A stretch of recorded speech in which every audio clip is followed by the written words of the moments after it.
Welcome to Motivational Humanity. You are not alone. Most of us don't struggle because we feel too much. We struggle because we don't know what we're feeling. Most of us go through life thinking that just surviving is enough. We push through days, scroll through distractions, nod along in conversations, and say I'm fine when we're anything but. There's this quiet exhaustion that follows us around, a heaviness that we can't quite name. And the truth is, our emotions feel chaotic, confusing, and overwhelming precisely because we haven't given them a name.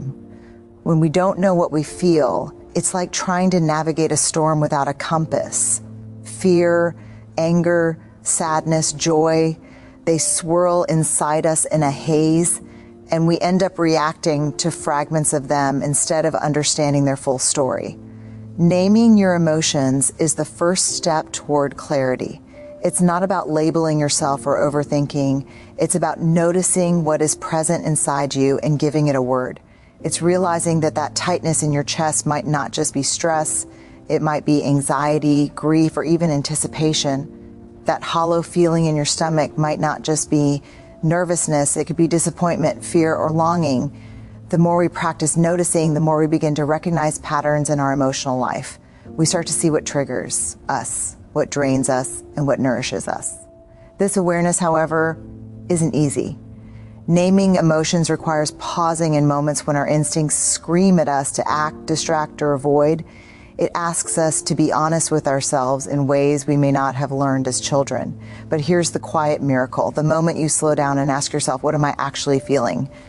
You step out of the storm and into a space where choice exists. You step out of autopilot, out of reactive habits, and into self-knowledge.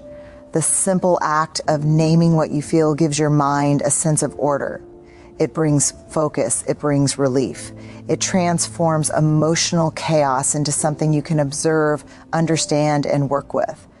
When you start this practice, begin gently. You might start by pausing 3 times a day and checking in with yourself. Ask right now, what am I feeling?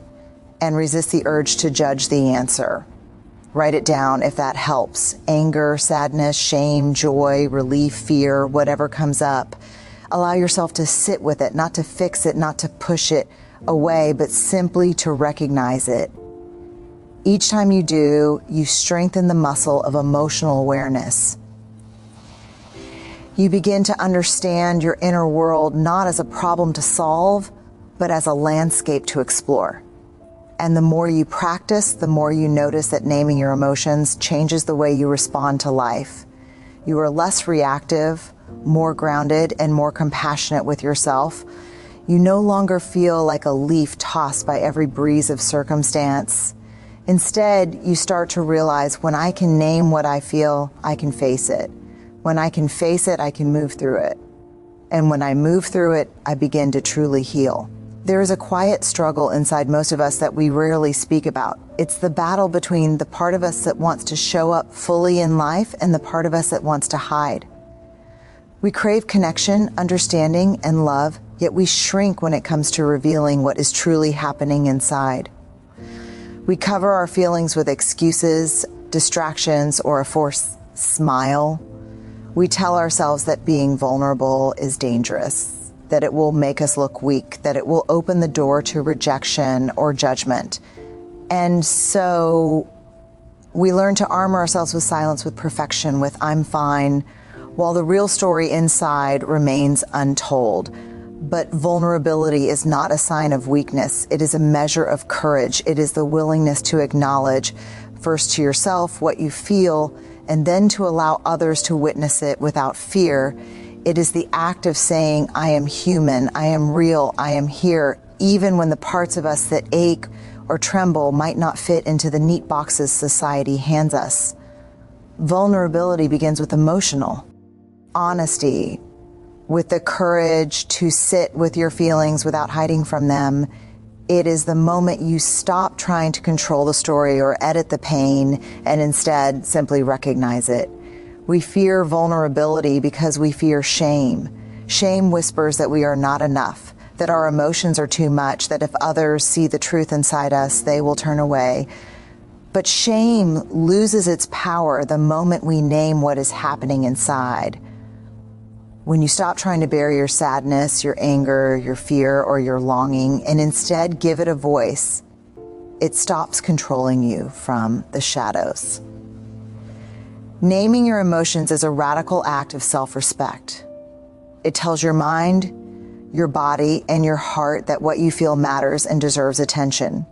It is the foundation of courage, because courage is not an absence of fear. It is choosing to face your inner world despite fear. When you begin to practice vulnerability, start small. You do not have to reveal everything at once, nor do you need to share it with the world. It can begin in the quiet of your own mind. Start by noticing moments when you feel an ache of disappointment, a sting of frustration, a pang of sadness, or even a quiet joy. Instead of running from it, ask, what is this feeling really? What does it want me to see? Speak it quietly to yourself. Write it down. Sit with it. Let it exist without judgment. The more you allow yourself to acknowledge your emotions, the less power they have over you, and the more clarity you gain about who you are, what you need, and what you value. Vulnerability also asks you to step into discomfort. There will be moments when naming your emotions feels frightening, exposing, or even embarrassing. That is precisely when it matters most. Those moments are the doorway to understanding, connection, and personal growth.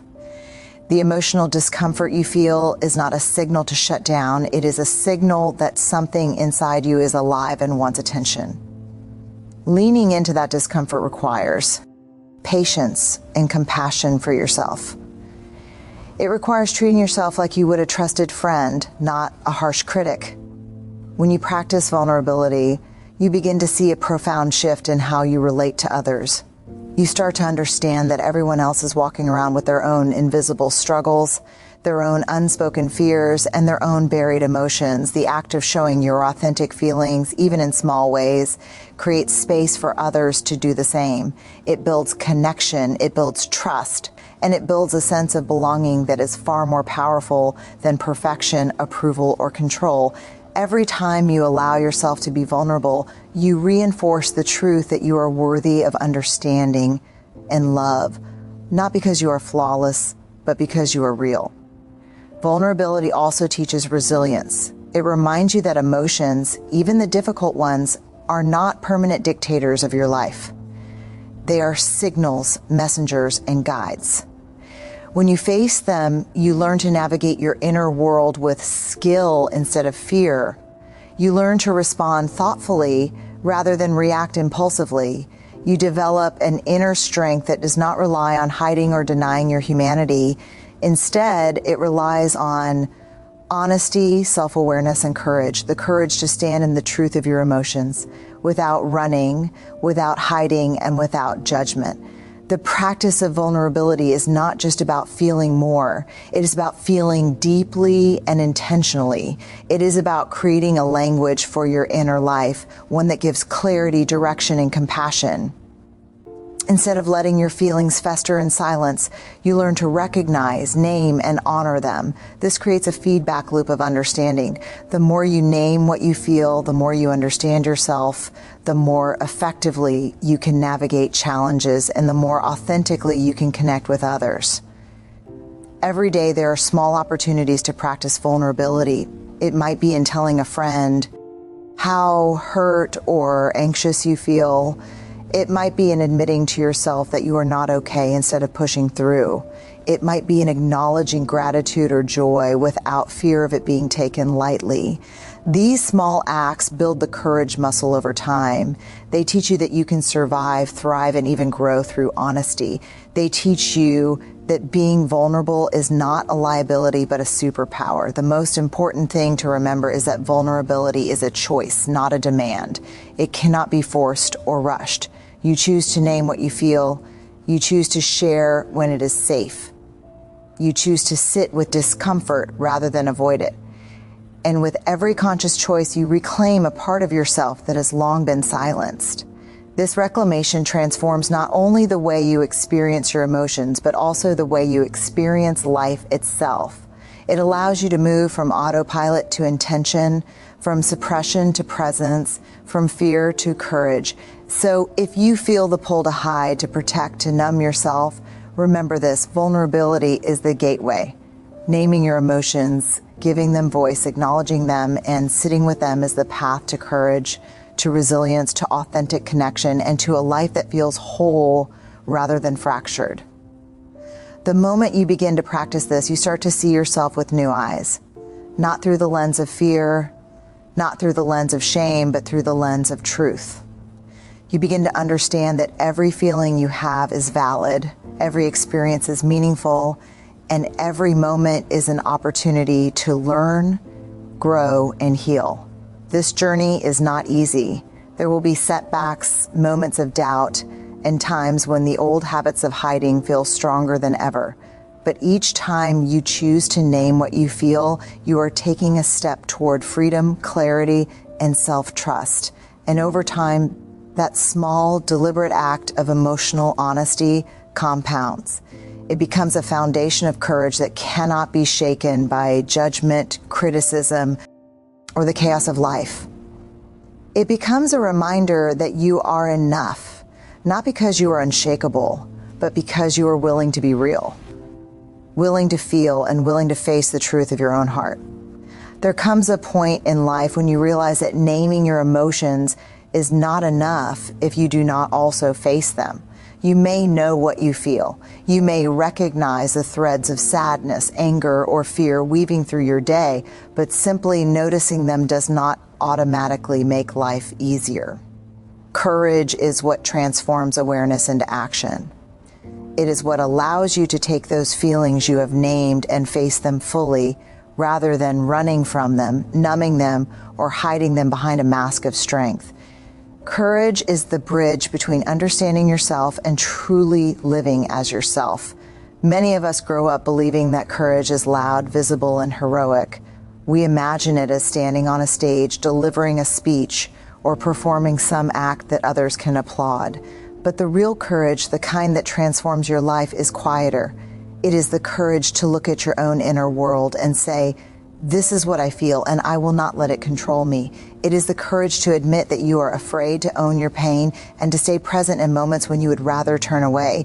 Courage is the willingness to be fully human in a world that constantly rewards pretending. The struggle is real because our emotions have a way of making us feel powerless. Fear whispers that if we allow ourselves to feel, we will drown. Shame tells us that we are too much, too fragile, too broken.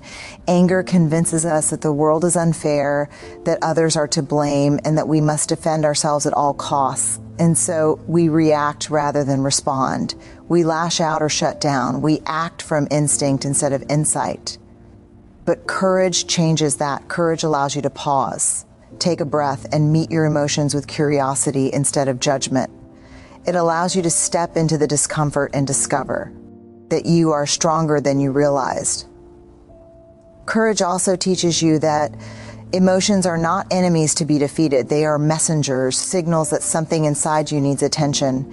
Anger may be pointing to a boundary that has been crossed. Fear may be signaling an opportunity for growth.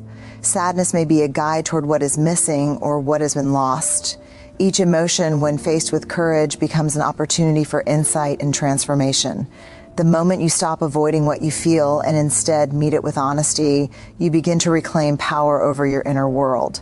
Practicing courage in this way is not easy. There will be days when the temptation to retreat is strong, when staying present with your feelings feels overwhelming, when you fear the judgment of others or even of yourself. That is precisely when courage matters most. It is not about eliminating fear, pain, or uncertainty. It is about choosing to move forward anyway, trusting that you can survive and even thrive through whatever arises. It is about understanding that the human heart is resilient and that each time you face what you feel, you strengthen the capacity to navigate life with clarity and grace. One of the most profound aspects of courage is how it transforms your relationships. When you face your emotions with honesty, you stop projecting them onto others. You stop reacting unconsciously, lashing out, or withdrawing. Instead, you bring a grounded presence to your interactions. You communicate not from reactivity, but from awareness. You create space for empathy, understanding, and connection. Others can sense it, they feel it, and often this quiet courage inspires them to face their own emotions as well. In this way, courage becomes contagious not because it is loud or performative, but because it is authentic and human. Courage also expands your capacity for self-compassion. When you face your emotions, you begin to recognize that struggling, doubting, and hurting are part of being human. You see that feeling fear or sadness does not make you weak, it makes you real. And this realization softens the harsh voice inside you that demands perfection or constant strength. You begin to treat yourself with the same kindness and patience that you extend to those you love. You begin to understand that emotional honesty is not just a practice. It is a form of care, a daily commitment to honoring your own humanity. The practical steps to cultivate this courage are simple, though not easy. Begin with small acts. Pause before reacting in a challenging situation. Take a deep breath and name what you are feeling. Allow yourself to sit with it, to acknowledge it without judgment or immediate action. Over time, you will notice a shift. Reactions become measured, decisions become clearer, and your sense of inner stability grows. You can practice expressing your emotions in safe spaces, sharing what you feel with a trusted friend or journal. Each act of courage compounds, building resilience and clarity that will guide you through more challenging moments. And courage is not a one-time act. It is a practice, a daily commitment. Life will continue to challenge you, push your boundaries, and present emotions that feel overwhelming. But the more you practice facing them, the more your inner world becomes a place of insight rather than chaos. You learn to navigate your feelings with skill, to respond thoughtfully rather than react impulsively, and to embrace life with both its joys and its sorrows fully. You discover that you are not fragile, you are not powerless, you are capable of facing the truth of your own heart and carrying it forward into every aspect of your life. Ultimately, courage transforms the way you see yourself. You begin to understand that being human is not about being flawless or invulnerable. It is about facing reality, naming what is true inside, and moving forward with honesty and integrity. You learn that strength is not the absence of fear, but the choice to act in spite of it. You realize that your emotions, once named and faced, are allies rather than adversaries. And you start to see that life is not about avoiding difficulty or discomfort, but about embracing it fully, knowing that each moment of courage strengthens the foundation of who you are. This courage is quiet, steady, and profound. It is not about grand gestures or external validation. It is about showing up for yourself in the inner moments when no one else is watching. It is about acknowledging your fear, sadness, or frustration without shame. It is about allowing your emotions to exist while maintaining the power to respond thoughtfully. Each time you choose courage, you reinforce the truth that your inner life matters, that your feelings matter, that you matter. And over time, this consistent practice transforms not only your relationship with yourself, but also the depth and quality of your relationships, your decision-making, and the way you move through the world. Courage is the bridge that connects awareness to growth, naming to action, fear to freedom. It is the quiet heroism of facing what is uncomfortable truths and emotional turbulence with integrity and presence. It teaches that life does not demand that you be fearless, only that you be willing to stand in the truth of your own heart. And when you do, you discover a kind of power that is steady, enduring, and deeply liberating. A power that comes not from control, perfection, or avoidance, but from the courage to fully inhabit your own humanity. Change is rarely easy. It is never sudden. It often begins as a whisper, a quiet tug at your heart that something inside you cannot remain the same. You may recognize it as dissatisfaction, frustration, restlessness, or even grief. These feelings are signals, gentle and persistent, that life is asking for more honesty, more presence, more alignment between who you are and how you live. Naming your emotions and facing with courage lays the foundation for change. But transformation itself requires a willingness to take ownership of your inner experience. It is one thing to recognize your feelings. It is another to act upon them, to let them guide you toward a better, more authentic way of being. Many of us resist change because it feels like a threat. Comfort, even when it is limiting or painful, can feel safer than the uncertainty of growth. We cling to routines, roles, and habits that no longer serve us because they are familiar. We fear that stepping into change means losing who we are or failing or being judged. But the truth is, change does not mean losing yourself. It means discovering the parts of you that have been hidden or ignored. Every emotion you name and every act of courage you practice is a step toward that discovery. They are the compass points that guide you out of old patterns and into a life that reflects your truest self. Taking ownership of your emotions is a radical act. It means shifting the focus from blaming circumstances, other people, or external events to understanding your own inner landscape. It means saying, I feel this way and I am responsible for how I respond. This does not mean suppressing feelings, denying pain, or excusing harmful behavior. It means acknowledging what is real, accepting that you cannot always control life's events, but you can control your responses. Emotional ownership transforms helplessness into agency. It teaches that while you may not be able to change everything around you, you can change how you move through the world and how you honor your inner truth. The inner struggle is often subtle yet powerful. Guilt, fear, shame, or self-doubt can creep in as you attempt change. You may question whether you are strong enough, capable enough, or deserving enough to face life differently. You may fear that if you fully acknowledge your emotions and take ownership, you will become too vulnerable, too exposed, or too difficult to handle. But these fears are signs of growth, not indicators to stop. The very discomfort you feel is evidence that you are moving from avoidance into presence, from passivity into responsibility, from a life lived on autopilot to one lived with intention.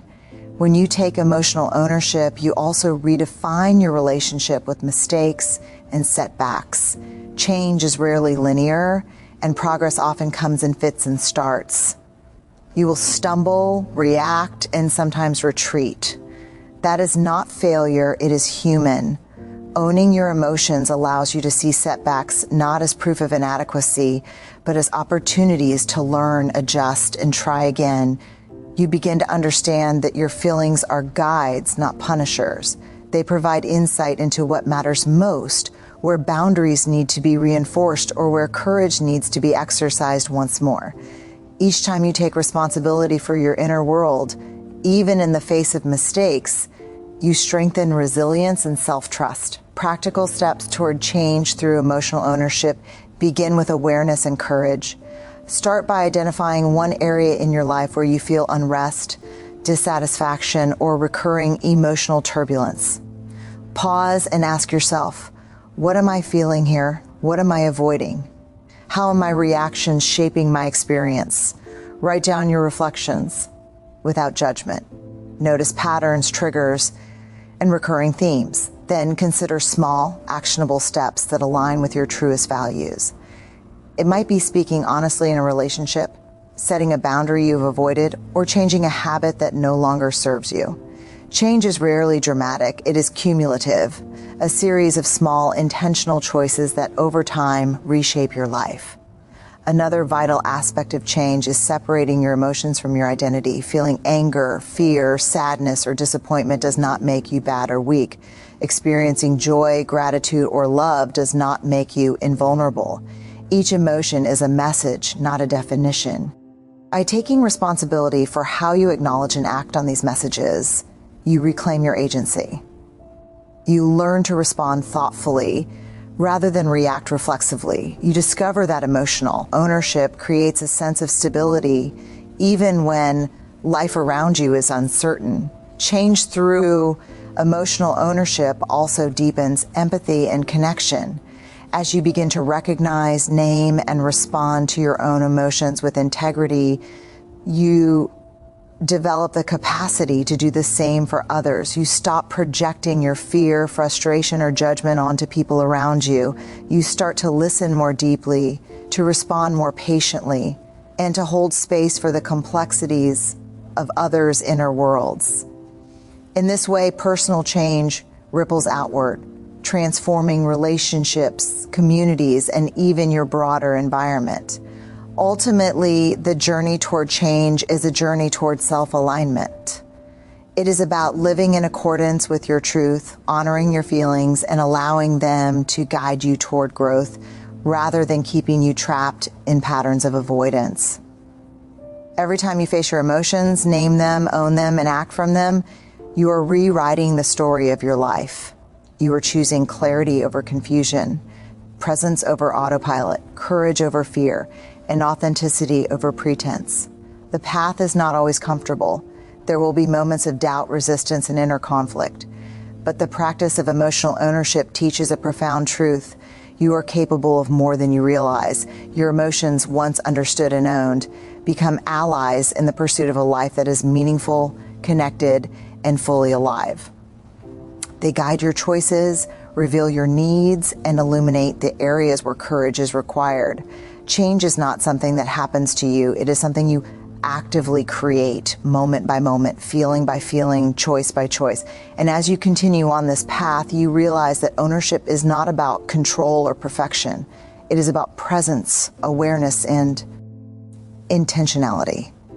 It is about taking responsibility for your inner world so that it no longer unconsciously drives your outer world. It is about understanding that emotions are not obstacles to be avoided, but invitations to engage with life more deeply. Through this practice, you begin to see yourself not as a passive passenger in your life, but as the navigator, steering with courage, insight, and heart. Growth is not an event, it is a process, a quiet unfolding that happens over time when we consistently engage with our inner world. It is the culmination of awareness, vulnerability, courage, and the willingness to take ownership of our emotions. Growth does not arrive as a sudden transformation, but as the subtle shift in how you relate to yourself and the world around you. It is the moment when you begin to notice that the emotional storms you once feared are no longer controlling you.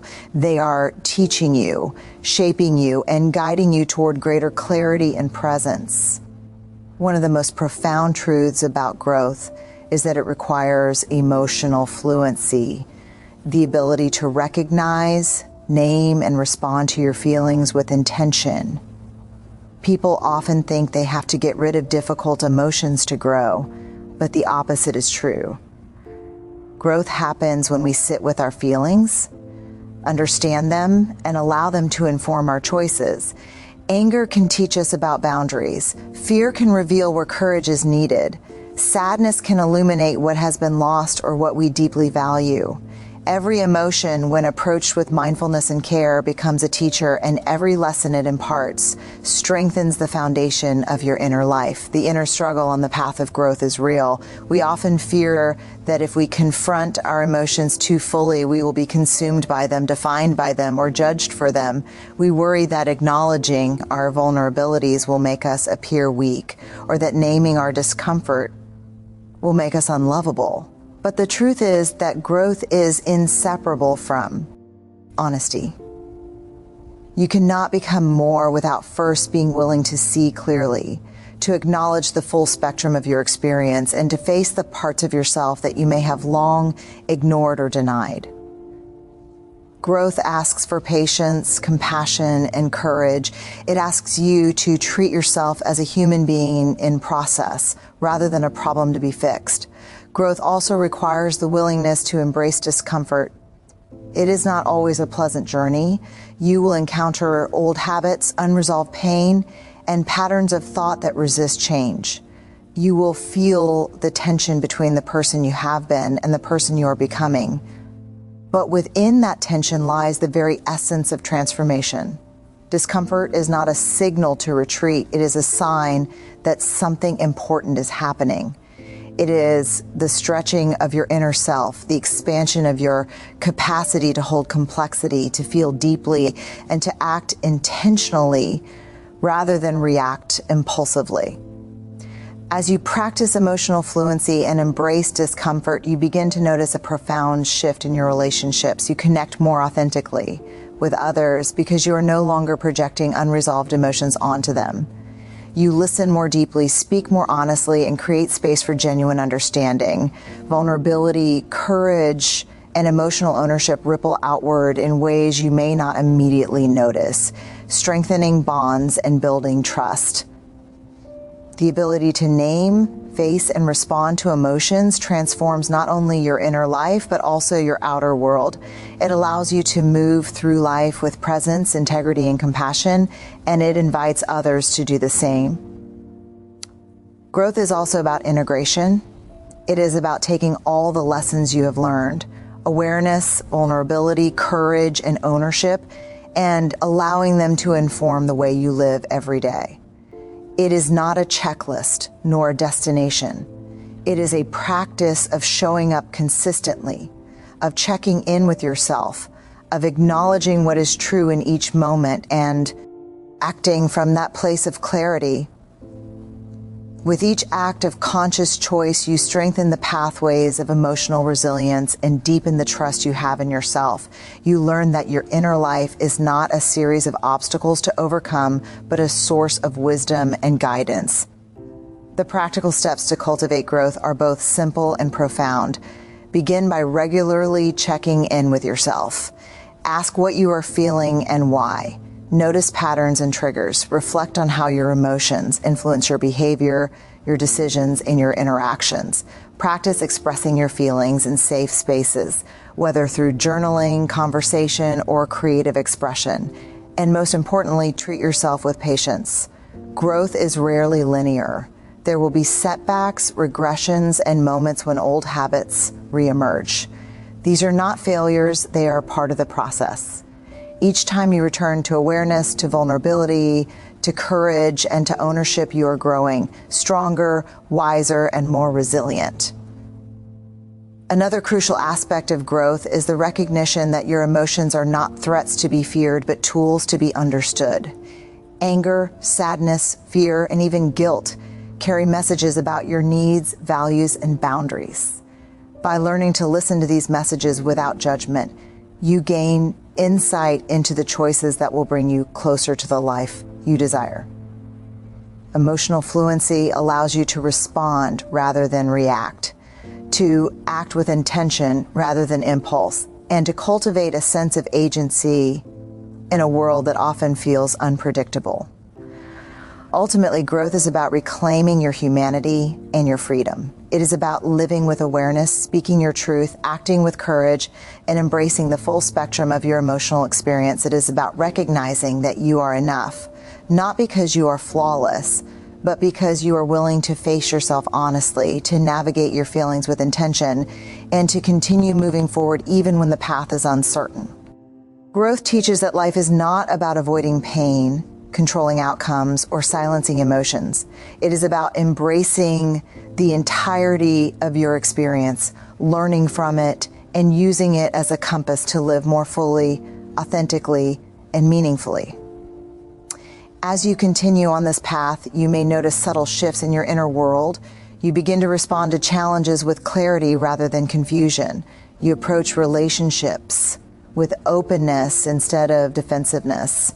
You experience moments of joy more deeply, grief more fully, and fear with a sense of curiosity rather than paralysis. Growth allows you to inhabit your life with presence, integrity, and courage. It transforms fear into insight, pain into understanding, and vulnerability into strength. The journey toward growth is ongoing, lifelong, and profoundly rewarding. It requires patience, self-compassion, and the willingness to face both light and shadow within yourself. Every time you pause to acknowledge your emotions, every time you name what you feel, every time you act with courage and take responsibility for your choices, you reinforce the foundation of your growth. You create a life that is not dictated by fear, avoidance, or automatic reactions, but guided by clarity, emotional fluency, and intention. In the end, growth is the reward of all the work you do inside yourself. It is the quiet but powerful realization that your emotions are not enemies but allies, that vulnerability is not weakness but strength, that courage is not the absence of fear but the willingness to act in spite of it, and that change is not something that happens to you but something you create with every conscious choice. Growth is the ability to stand fully in your humanity, to live honestly, to love authentically, and to navigate life with both strength and grace. And once you embrace it, you begin to experience a sense of freedom, clarity, and inner peace that can only come from truly knowing, naming, and honoring the whole of who you are.